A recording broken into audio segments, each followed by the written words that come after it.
I know some of these faces. Yeah, you do. And I know Oh, John's face. Hazel, there Hi we there, go. John. How are you doing, Hazel? I've been meaning to say, Hazel, I set you up with a Shopkeep Arty email address at some point. You, Yes. you keep making orders using your Shopkeep Arty email, but because I sort of then cancelled it, it comes through to me. So I keep getting, and then, oh, please leave your feedback on this, whatever it was that you ordered. It's probably art materials or I, something. I I haven't used it, so I that's a think there's puzzle one to me. account, one shopping account where you used No, it, and you Hazel at probably don't shop. realize it. You probably just log Um, in and because I mean, I assumed it was closed, so I haven't used it to yeah. my knowledge. But sorry about that. Exactly. I think there's one account where it's still when you make orders, but fortunately, it's nothing rude. It's just art materials. We're going to make a start very short. Well, it is 5 o'clock, so we'll make a start and we'll have a good little conversation. But we'll do it properly because I'll record it and then I'll put this as a video on our site or something. Hello, welcome. We've got a bit of a special one today. We're having a conversation with Janine Gallizia, live from France. Gallizia is from Australia originally, and we've had a class with her before, and we've got a few people attending as well that love what she does. We're going to talk about her art. We're going to talk about some of the events that she's been doing, and we're going to be talking about an upcoming class that we're doing in December, which should be we're framing it as a class to get you all sort of warmed up and everything for 2025, but it's also quite a good pre-Christmas thing as well, just to get you relaxed and in the mood for present giving or spending time with your family or whatever you want to say. So let's say hello to Janine first of all. Hi, Janine, how are you? I'm very good.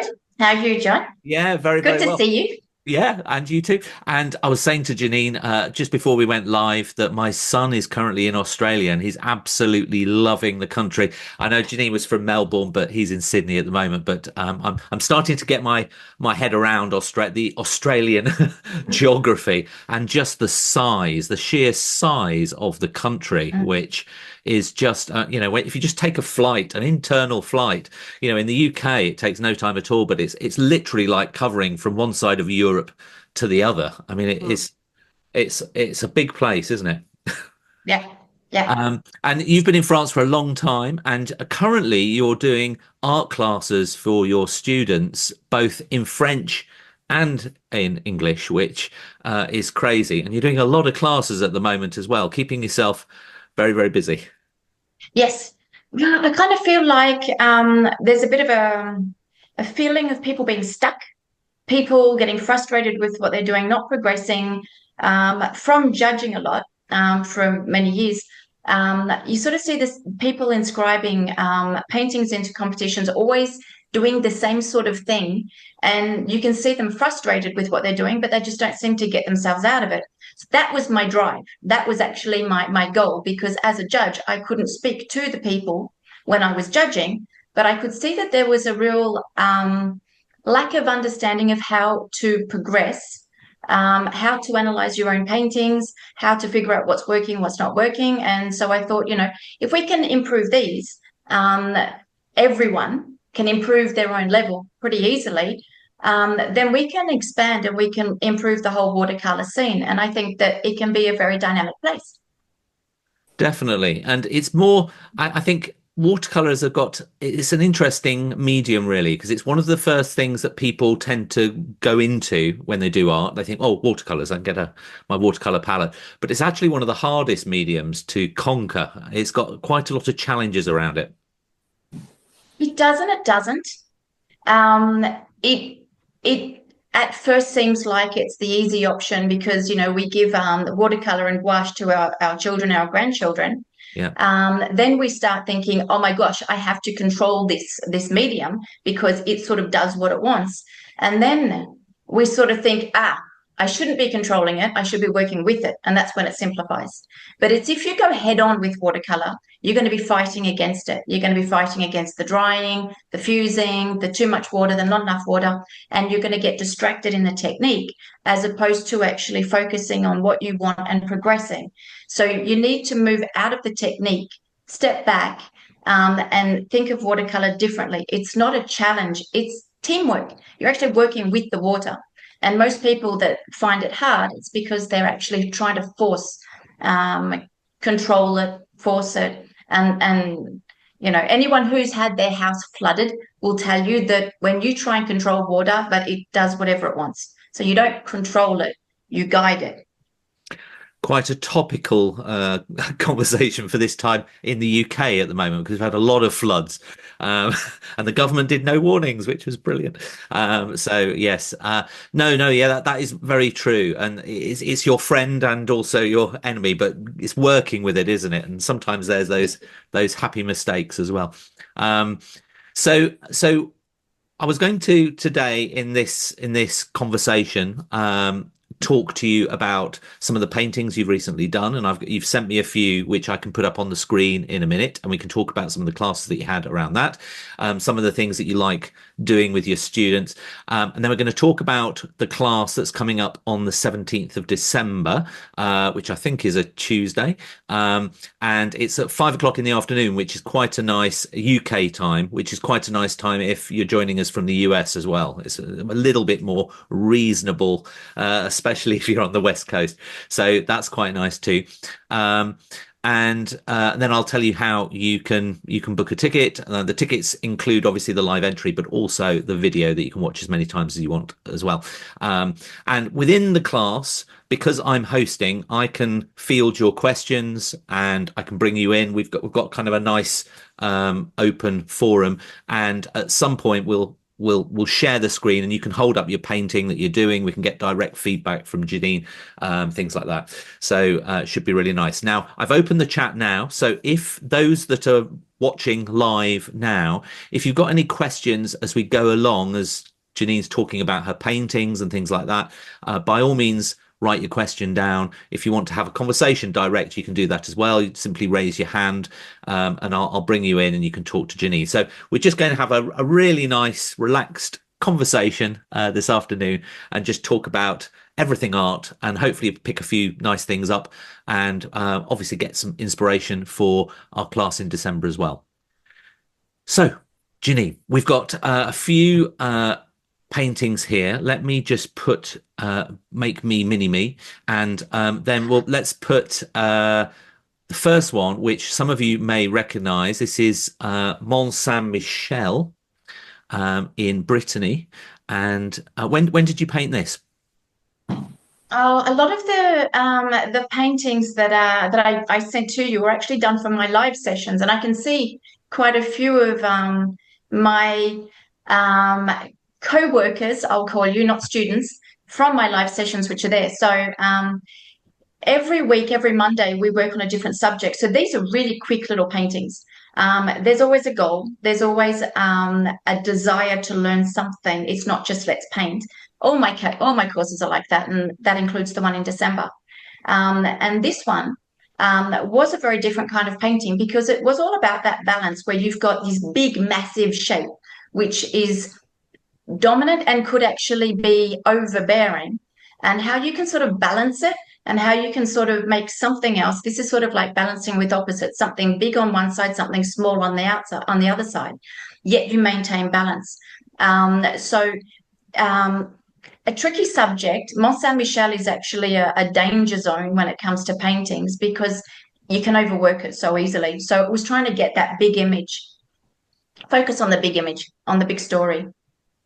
Yeah. No, and it's great. And worked off a photo, I take it, and did you have any artistic license within that photo as well? Did you sort of change a few things around as you may not be able to remember? It's just every single photo that I use, particularly the ones in the courses, you would never know that it was the actual photo model, because I changed them so much. Yes. So often you just can't recognize the original photo. This was done from a photo, but it's completely altered. Yeah. Because you're trying to create balance in the composition, I guess. And sometimes the photo reality doesn't quite do that for you sometimes.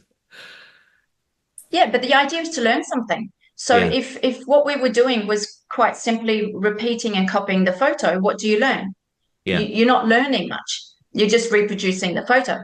So the idea is to take a principle, something that is important to help people in their own paintings, and focus on that. So we really basically just get that in the painting, and we simplify everything else. And that way we're actually progressing. Because if you're painting, and as most people do painting after painting after painting, you get stuck in your automatic habits.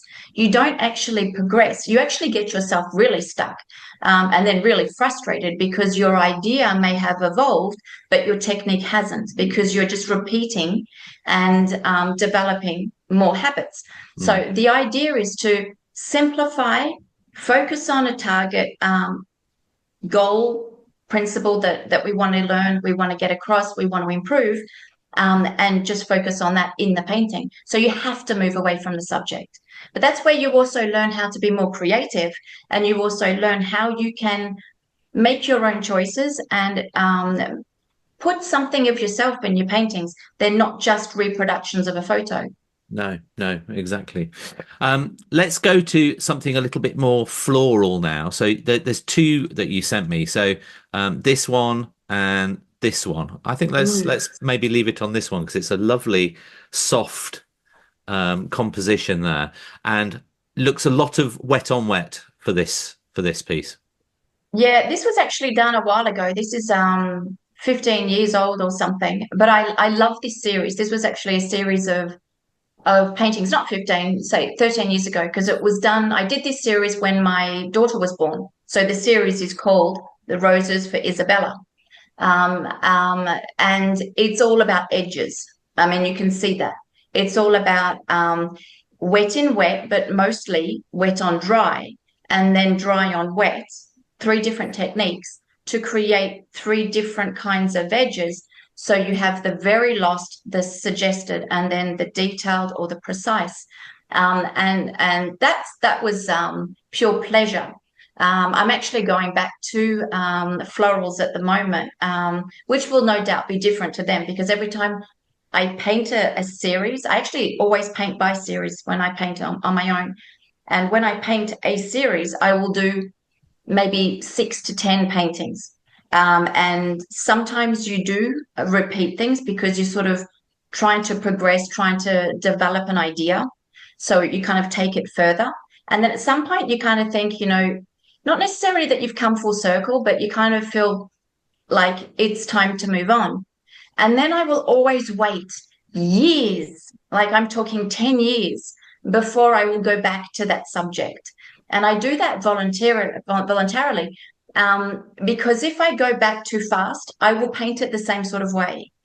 And so in that period of, say, more 10 years that goes past, my ideas have changed, my eye has developed, and so I'll go back to florals, but in a different way. So it shouldn't look the same as before, meaning I should have progressed during that time. So, there's always an evolution, but there's always a goal to evolve.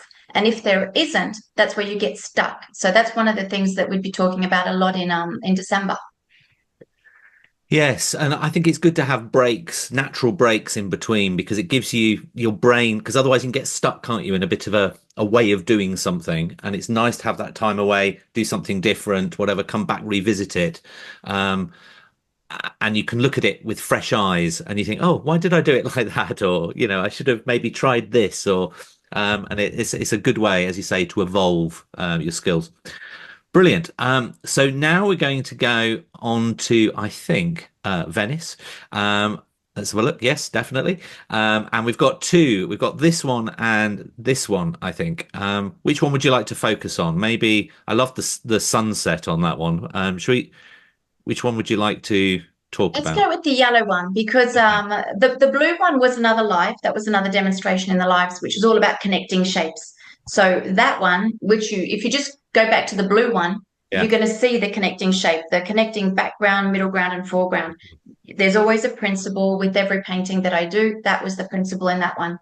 The yellow one is a different thing. The yellow one is that's a detail of a painting that I did as an order for a very big medical, that's actually English. Like a It's not an pharmaceutical institute. company It's or something. no, no, no, no, no. I wouldn't do that for them. Oh. No, no, no. Um, no, World Council for Health. So Oh, okay. it's a council for health that's trying to further health for the people. And I wanted to bring something to an opening event, which would then be raffled off. So it needed to have lots of impact. It needed to have lots of being enticed. It was raffled off. So the idea was to raise as much money as possible to go back to the council so that they could finance whatever it is that they wanted to do. So this is an order, but an order with the idea of auction or raffle.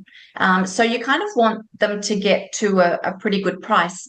Um, I can't remember what the price was, but it was something like £8,000 that it ended up going for. And that sort of thing is really fun because it's all about choices. How can you make certain choices that will give you the result that you want? Some of these images that you've seen are pure learning and teaching. This goes a little bit into another level, which is basically to get the hopefully the highest bidder for the council. They got 100% of the sale went to them. So my goal was, how can I create a painting to get the biggest impact for them? And that worked out really well. And is that why you did with like the sunset and everything here? It really grabs the attention of people that are looking at it in the auction hall or whatever. They're thinking, "Wow, that's going to be really impactful in my living room or wherever it was." Yeah, it actually went a little bit further than that. It was actually William Turner painted in Bath. It was in Bath. Ah, okay. And so I put Turner's light in. That's the sort of light I often have in my paintings, but I boosted it much more than I normally do. Right. And so there's a lot of history in this painting that connects to Bath and connects to William Turner. So it's full of a lot of symbolism. It's full of lots of things, but that's the sort of thing where I have fun. Yeah. It's just a fun painting. Yes. No. Fascinating. Great. And then we've got. Let me see. We've got this one here. Or this one. Oh, we covered that one already, I think. No, no, we didn't. So that one or maybe Go this to the one. Venice one. Yeah. Yeah, this looks nice. That's actually an on-site sketch. So that's a Okay. different thing altogether. That was actually done in front of the buildings. I took a little video of it while I was doing it. Sun completely in my eyes. And this sort of sketch, particularly on site, allows you to synthesize, allows you to put just the essentials down, try and see what the essentials are. So strip away everything that you don't need, because that's what the goal always is. If you want to create a painting and have a strong message, a strong impact, or a clear message, you have to simplify. By adding too much stuff, we distract and we dilute the importance and the message in the painting. So by simplifying it, um, we actually enhance the painting. So painting outside, drawing outside is actually a big teacher to that simplification process, just going back down to the essentials. Yeah. No, that's brilliant. And it looks. And did you paint while you were on site there as well? That was the painting done on site. It was Right. done in Yeah. about Brilliant. 20 minutes. Right. Yeah. Yeah. Really, really. Because I know you work fast. Because the class we did. I think we did two paintings in that one class, didn't we? And it was Yeah. absolutely furious. So furious in speed wise. It was Yeah. absolutely. It was a delight to watch. I'm glad I wasn't painting along though. So no, that's fascinating. Well, let's talk a little bit then now about the upcoming class that we've got planned, and we're going to be from Venice and all those. We're going to actually come back in the direction of Mont Saint Michel, and we're going to head for Brittany. And we've got a reference photo that Janine has given to me, and it's this one here. And it looks like is this on the northern coastline of Brittany, or don't know, somewhere in Brittany? Somewhere in Brittany. And yeah, yes, sorry, go on. Yeah, this subject we actually painted in Alive also, but I want to do it differently. It's a really good subject, and it's a really good subject to learn many different things because, like I was saying, there's a lot of things in there that shouldn't be in there that, let's just say, are not needed. There is choices that need to be made, perhaps changing the colors, perhaps changing the composition, perhaps simplifying things, changing a little bit the tonal values, all these sort of things to get a particular message or a particular teaching across. So although the painting that I did do in class was actually a really cute little painting, I want to do this very differently because it's also part of the fun, and it's something that I would suggest everyone do, is when you take a subject, and that subject, whether it be something like this or even a still life or something very different, and you paint it 2 or 3 times in 2 or 3 completely different manners. And if you're able to do that, that means you're training your eye to see the potential of a subject. But at the same time, you're training your choices, because one idea will influence you towards one set of choices: choice of color, choice of tonal values, choice of contrast. Another idea should make you move towards different choices. So it's a really good exercise to actually see how, with the same subject, you're able to change your choices, yet keep the painting looking like it's supposed to be that way. So it's coherent with all the ideas. They all match, they all go to the same goal. And when you're able to do that, you realize that you're actually able to take any subject and transform it however you like, because you become independent, because you're no longer copying the subject, but you're actually learning to see potential and alter it as you like. So that's where creativity comes from. That's where painting fun and creativity comes from, because you're no longer dependent on the colors and whatever it is, the tonal values, the composition that you see.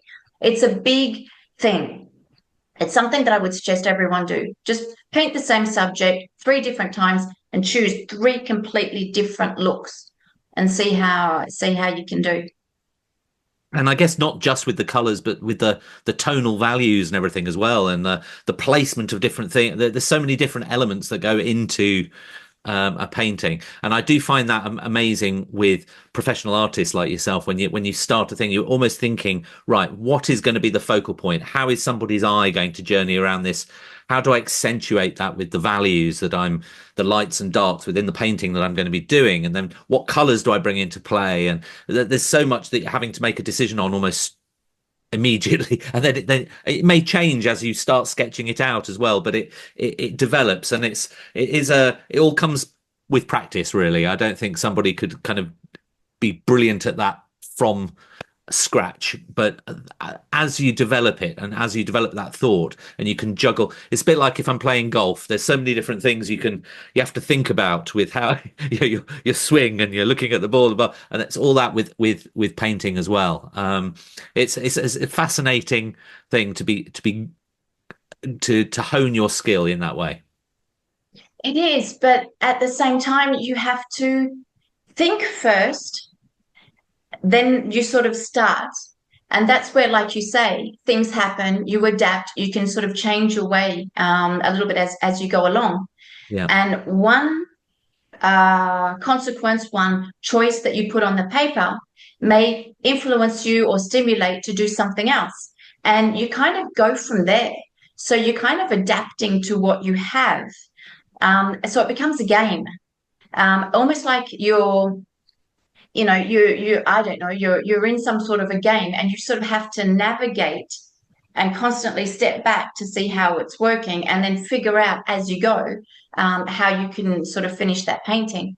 And I see it as a game. I always have seen it as a game. You've got those three separate sections of the painting. The one where you think in the beginning, then you start painting, and then you try and pull it together at the end. That's what we talk about a lot on the Mondays.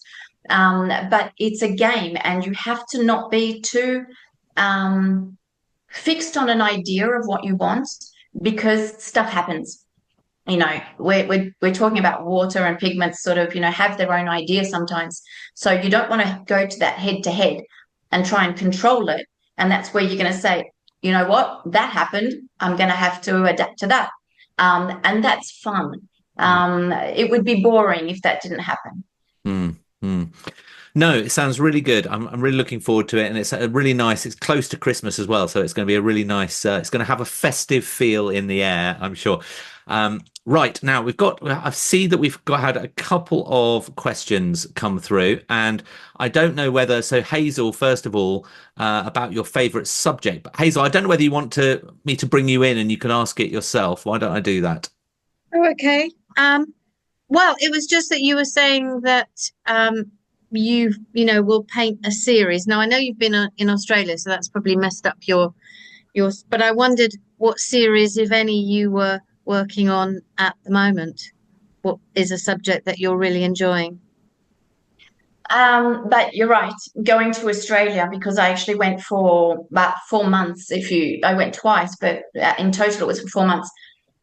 So that just changes everything. I mean, whatever idea I was in, it sort of, moves that aside, and then you get influenced by other things. And when I was in Melbourne, one thing that, I'm from Melbourne. I love Melbourne. For me, it is the best city in the world. But I just was so inspired by the hidden treasures in Melbourne. And so I went on a quest to find the hidden areas of Melbourne that even people in Australia don't know of. And I was finding Flinders Street Station, maybe you guys know it, a big yellow train station, which is sort of like an icon. It's like the Eiffel Tower of Melbourne. It's that big yellow train station in the middle of the city. There's a ballroom upstairs that nobody knows about. There's tunnels that go underneath, which have got governor's quarters, which I went through in the ANZ. So it's a big bank. And it's just immaculate condition. It's closed off to the public. And I'm like, wouldn't it be amazing to do an iconic Melbourne series based on the things in Melbourne, which are just heritage buildings, amazing stuff that no one sees. And so just painting a subject is fun. But I kind of like always to have something a little bit extra to stimulate me. And so that's what I've got at the moment. I don't know how many paintings I'll get done, but I do want to do bigger paintings, because for me, these are, it's a big subject. It's something of importance. So for me, that says size.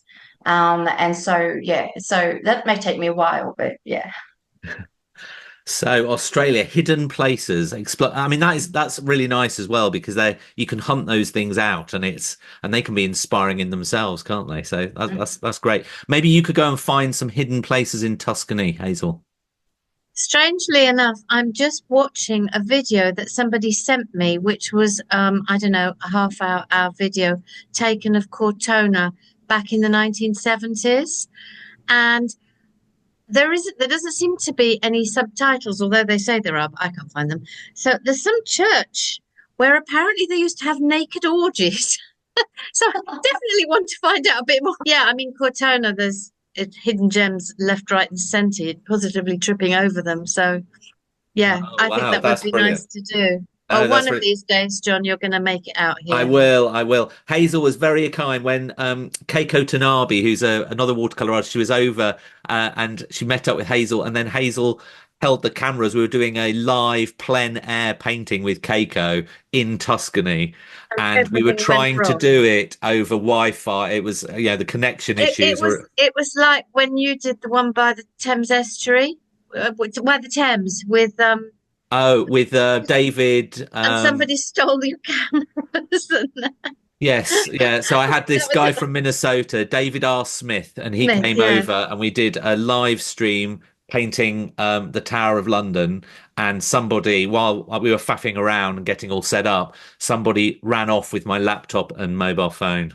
I know. And what I had was that my telephone company had decided that I owed the money, which I didn't, and they chose that day to cut me off. So Oh, we did a technical check in the morning, 2 hours earlier. It was all yeah. working. Oh, that is. I didn't know that. You didn't tell me Yeah. that. Oh, That you is. must have remembered That's that. We were running typical. around like Well, we loonies. were. Yeah, I remember that. I remember that. Brilliant. Thank you, Hazel. Thank you for that You're question. That welcome. was Nice to see you very again. good. Any other questions from anybody? Marie pointed out that Mont Saint Michel is in Normandy rather than Brittany, so that's my bad. Sorry Correct. about that, Correct. Marie. Thank you for calling. Marie Christine, who's here, should have said that as well because That she it was has just had an Marie exhibition Christina. there. Yes, Marie Christina. Yeah, yeah, she said that. Yeah, yeah, that's my fault. Any other questions from anybody at all? People are feeling shy. Yeah. What have I missed it, or did we talk about what the subject's going to be in The the December subject is lesson? going Did to I be miss it? this. Oh, of course it's that. Yes. Yeah, yeah. Oh, Yeah, we're just going to do it differently because Hazel's painted this with me. I Um, have. and it's one of those things. It's a cool subject. It needs to be changed. It can be used to develop something different, but it's a very good base. And it's a base that can be created to do a foggy scene. It can be created with boats down the side of it with a port. It can be all sorts of things. You can do a sunset. You can create like a whole series of things going on with the buildings. We can transform this pretty much as one of these elastic subjects. You can sort of bend it in any direction that you like. So I thought it'd be a good one. Yeah. Also No, because it's not difficult to draw. yes, yeah. That's what. I think it'll be great, and I think it'll. There's lots of possibilities, and people can take different interpretations of it as well, which I think will be really good. So if you are interested in signing up for that event in December, there's a link that you can go to. It's our events page, and there's a link on that page for the booking a ticket for this particular class. And if you click on that, it goes through to the shop page, and you can purchase the ticket. It is in pounds. It's £19.50 for the. I mean, it should be. How long do you think this class will be, Janine? Probably an hour and a half, something like that. I don't Oh, know. I'd be more an hour and a half than an hour. Yes. So about an hour and a half in time, something like that. And we'll have lots of feedback sessions. We'll do everybody in the class, and you can share your sketch or your painting at whatever stage. Get some direct feedback from Janine as well. So if you want to go and visit the events page, if you're watching this as a video, it's in the description below, the link. Alternatively, if you're on this live stream, you can see the link in the live chat now, and you can go and click on that. But before you do that, if you are one of our patrons at level 2 or up, so if as a level 2 patron, you can watch all our short videos. We've got hundreds and hundreds of hours on our video library. On that events page at the top, it says patron discounts, claim here. If you click that, you can then get a 50% discount on the class in December. So if you're patron level 2 or up, you can click that link and get that discount. Otherwise, click the link on that event and you can sign up. And as I said, you get the video as well, and you can watch that as many times as you want after the event. Right, Janine, it's been really lovely to say hello to you again after it's been quite a few months, hasn't it? I know you've been so busy, and I didn't realize you'd been over to Australia a few times as well. So that sort of explains it. And have you ever been, what's that? Is it Tasmania, that island down at the south? What's that like? Because I did host an artist there once. She lives there, and it was fascinating to hear about it, but I don't know much about it. But it used to be part of Australia and then got cut off, I think. So it's a bit like a Galapagos Islands, I think.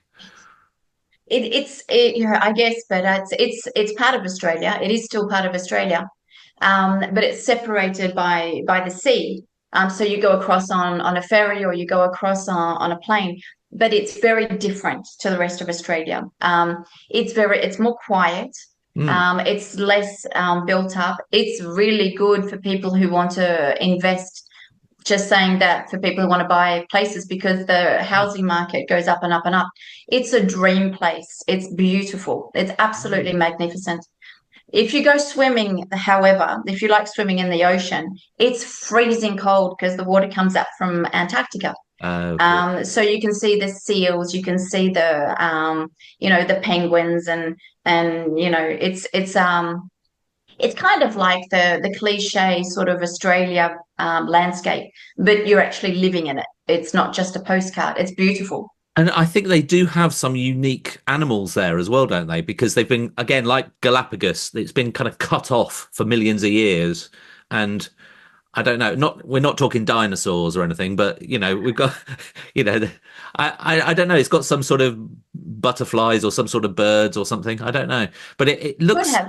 yeah, I mean, it looks, I'd highly recommend hunting out a video on YouTube. I did find one and it showed a little bit. Have a little look at it because it's one of these areas in Australia that people don't think about when they go to Australia. And they do Sydney and Melbourne and Brisbane and blah, blah, blah. But it's down there and it's a world away from things, but obviously there's still Australians living on it. So highly recommend hunting that out if you're watching this video.